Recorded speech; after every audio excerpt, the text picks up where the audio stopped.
Bore da, a croeso i'r amgueddfa. Hello and welcome to the museum. My name is John Evans and I'm the curator of the museum, and I'm going to take you on a tour of the building today. If you'd like to follow me, we'll go this way.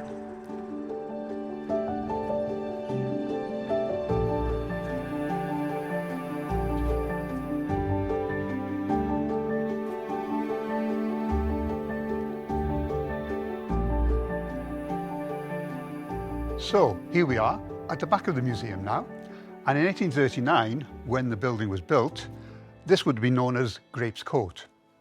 And if we look at the building, there are clues here which tell us something about the function of it originally. In fact, there were two purposes for this building. On the lower floors, the ground floor and the first floor, there were 6 back-to-back cottages.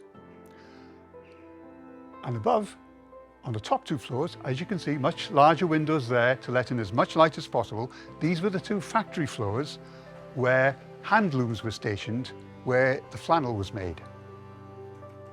If we were standing here about 190 years ago, it would have been quite an unpleasant place, because behind me we have the privies. Just a wooden plank over a cesspool. And somewhere in this area here, there might have been a water pump as well. So you can imagine that there was quite a lot of unpleasantness between the privy over there and contamination into the water system. If we look over here, we can see some steps that would have led up to the factory floors above. So let's go inside and see what the living accommodation is like.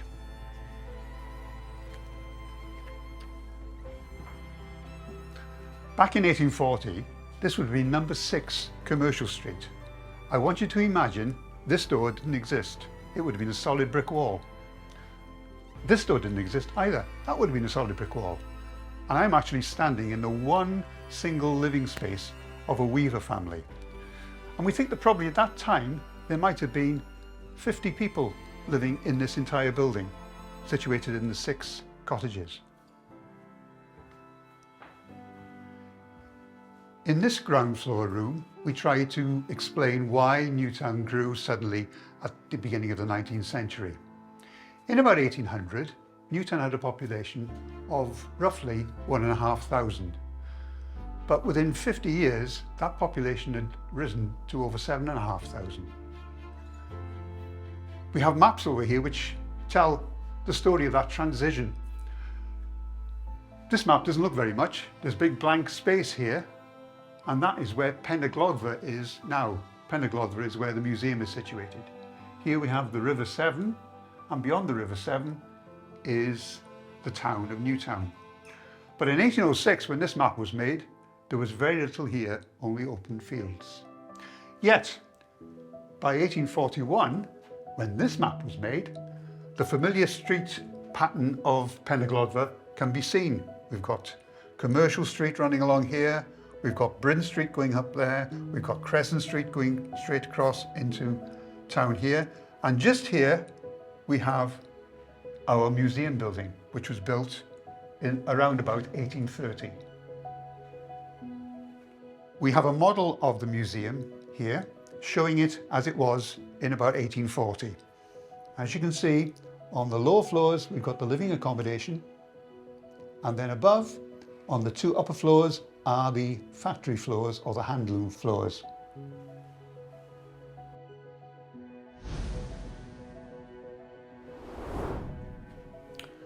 We're now in number 7 Commercial Street, and this room is equipped as it might have been in 1840 with typical early Victorian furniture. Over here we have the cooking range here, the open fire with a small oven.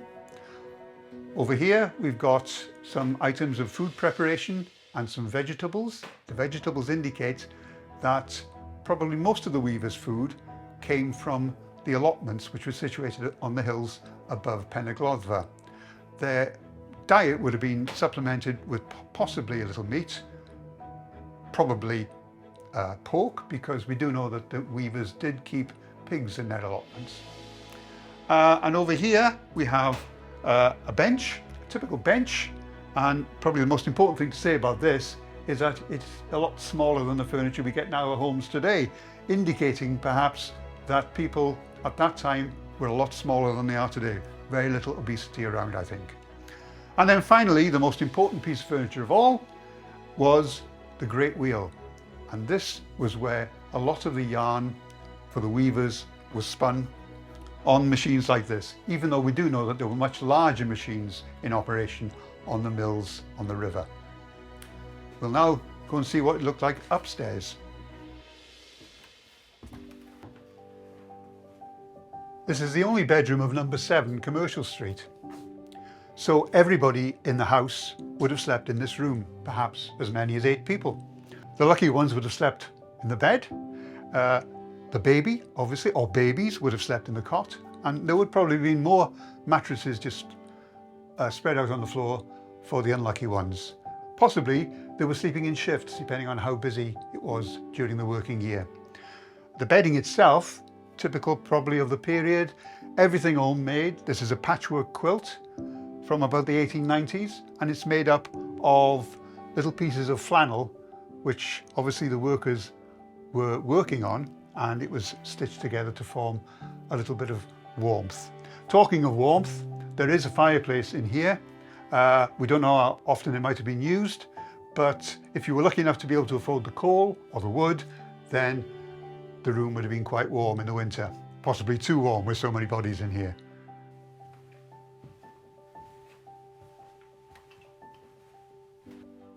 In this former bedroom of number 2, Grapes Court, we tried to tell a little bit more of the story of the living and the working conditions of the people who were living in this building.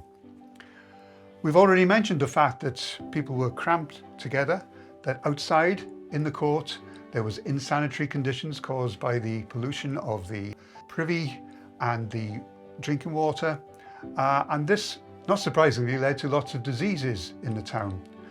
The most dangerous disease of all arrived here in 1832 in the shape of cholera. Now, by national standards, the cholera epidemic of 1832 didn't kill hundreds of people. Only 17 died in Newtown, but all of them died in Penyglodfa, indicating that this was probably the unhealthiest place to live. The only thing that doctors had in those days to actually fight the disease, seen in this case here, these little bottles, which contained little more than milk of magnesia.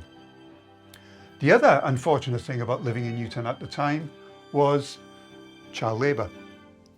Children as young as 6 would be employed in the carding mills on the river. It was a hard job for these young children, and they worked very long hours. The doctor of the day, Dr. Lutner, left us a record of the fact that very often he was called down into the mills to actually perform amputations on these poor, unfortunate young children. Of course, one reason why Newtown became the centre of the textile industry was because of the presence of men with money. And we got information about 3 of them on this board over here. William Tyldesley, George Evors and William Pugh was responsible for transforming Newtown, really.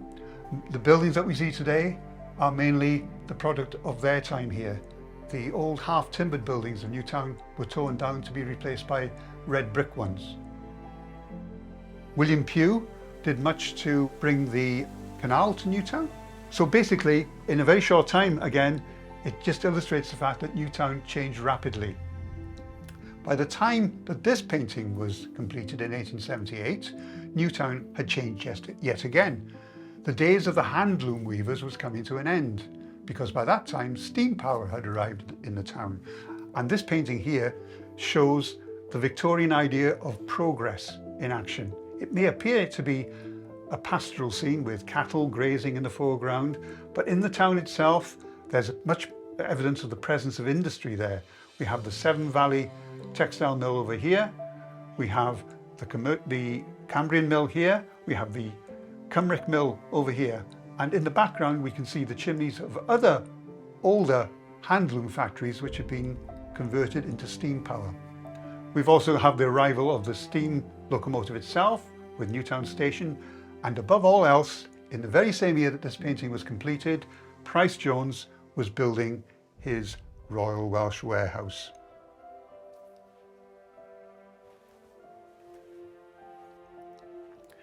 We've already mentioned one reason why Newtown became the centre of the textile industry. That was to do with the fact that there were men with money willing to invest in the industry. Another reason was due to the fact that Newtown has the River Severn winding its way right through the middle of the town. Now, despite its name, Newtown is in fact a very old town. And since the Middle Ages, water mills for milling corn had been situated all along the river banks. By the 19th century, parts of the textile industry were becoming mechanised. And the way to mechanise the industry was by using water power. So the mills which had previously milled corn were repurposed for the purpose of manufacturing cloth. However, the main part of the industry, which was weaving, was still done by hand, done in places, factories like the one we're standing in now. And on this map here, we can see the location. All these places marked with red are the location of the handloom weaving factories. So we've got kind of a hybrid industry, parts of it mechanized, parts of it still manual. And of course, times could be tough for the textile workers. Low wages, long hours, economic depression. So it's hardly surprising that Newtown became the centre of radical politics. In 1819 and in 1825, there were two serious riots in the town. And in 1838, the first meeting of Chartists was held here for the whole of Wales. It coincided with the arrival of this man, Pryce Jones, who started life in this shop as a humble draper, but within 20 years had transformed his business into the Royal Welsh Warehouse. Pryce Jones utilised two of the most important developments of the 19th century, the arrival of the penny post, the universal postal system, and the arrival of the steam locomotive. And it was these two things which allowed him to develop the world's first mail order company. As a result, Pryce Jones became a multimillionaire, became a Sir, and his goods, Newtown flannel, were sold across the world, including to all the crowned heads of Europe. Every year he produced two catalogues, spring and summer, autumn and winter, and this was the beginning of the kind of retail world which today we take for granted. Yet, despite Pryce Jones's best efforts in making Newtown flannel a world commodity, the writing was on the wall for the town's industry. It couldn't really cope with more advanced industrial areas of the country, places like Yorkshire. And by the beginning of the 20th century, the industry was in terminal decline. The final nail came in the coffin of the industry in 1912 with the disastrous fire in the last flannel factory in the town. After that, flannel production ceased to produce. And for the next 50 or 60 years, the former factories fell into disuse and ruin. Today, very few of them are left, and the Newtown Textile Museum is in fact a unique survivor from a vanished age. This is the first of our two factory floors we have in this building, and immediately you can see the difference. This place is far more spacious and light than the rooms that we saw downstairs. That's for a very good reason, because weavers needed plenty of light to work by. So we have here on the loom floor 11 or 12 hand looms situated. Today we only have two of them, unfortunately, and they would be situated next to each of the windows. The both examples we have here probably date from the 18th century. This one is a bit less sophisticated and probably older, but this one over here has got the revolutionary edition of the flying shuttle. This was invented in 1733 by a man named John Kay. And it was good news for the weavers because it speeded up the process of weaving. But it's bad news for the spinners because they had to produce more spun yarn ready for the weavers to use. Now, as I said, we've only got two of the original machines here today. The rest of this floor consists of other kinds of machines that were used in the process of making flannel. So if we come around here, we have one of the early stages of the flannel making process, and that was carding. Once the wool had been taken from the sheep, the wool had to be straightened and prepared for the spinners to use. And the way they did that was by carding it. Later this would be replaced by machine. But in the early days, it was a laborious process of combing the wool to get all the strands of the wool facing in the same direction. And when they were satisfied with that, the wool could then be passed on to the spinners for spinning, which again they did originally on great wheels like this, later to be replaced by things like spinning jennies. The spun yarn would then have to be arranged on this interesting machine called a niddy-noddy to prevent it getting tangled up. And later it would be transferred to the yarn winder there. Once the yarn was ready, it could be passed over to the weavers to weave into cloth. We've now reached the top of our building. This is the second of the two factory floors, but it's a little bit different to the one below. In its heyday, there would have been another dozen or so hand looms on here, but today it's used as our exhibition space. To my right, I have a reconstructed clog shop, and behind me, a reconstructed draper shop. They both date from the 19th century, and the windows and doors were actually rescued from original shops in the town itself. Let's go and have a look at the clog shop. Clog shops would be found in every town in the country. Clogs were essential footwear for every working man, woman and child. A clog started life as a piece of sycamore wood. The clog maker would use his specialised equipment to produce a wooden sole. Once the sole had been fashioned, he was then able to hammer in the leather uppers to the sole, and it was finished off by hammering again the shoes onto the bottom so that the clog would last a long time. So I guess you would say that rush hour in Newtown in the 19th century would be quite a noisy affair, with the sound of the clogs on the cobbles as they went to work. There were also specialist footwear, like, for example, these. These were overshoes used by the factory workers and also by genteel women to prevent the hems of their skirt from dragging in the mud on the floor. So I guess you could say there was a clog for every type of necessity.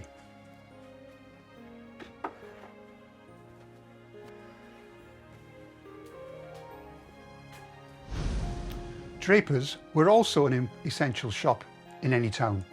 They sold a wide variety of cloth, but more importantly, they also hired dressmakers to make the dresses and the suits needed by the fashionable men and women of the day. We're very fortunate to have a huge archive of business material related to one draper in the town, a lady called Amelia Ray. We've got something like 1,000 receipts, letters, orders and textile samples from this one draper in Newtown. As well as having an important textile industry, Newtown was also home to a tanning industry as well, and here we have a small exhibition of some of the equipment used in that process. I mentioned earlier about Pryce Jones being one of the first people to set up a mail order company. Well, his claim to fame rests on another first as well. In 1856, Pryce received an order from the Russian government for 60,000 blankets. At the time, the Russians were fighting a war against the Turks. But unfortunately, by the time the production got underway, the Russians made a peace deal with the Turks, and Pryce was left with an awful lot of blankets on his hands. So what did he do? Being Pryce Jones, being very imaginative, he rebranded his humble blankets as the sleeping bag. And so this is the first sleeping bag that we know of in history. And finally, over here, we have a pair of replica Queen Victoria flannel knickers, as worn by the great Queen herself and supplied by none other than Pryce Jones. Well, that brings us to the end of our tour of the museum. Hope you've enjoyed it, and I hope that soon you'll come actually visit us in person. Thank you.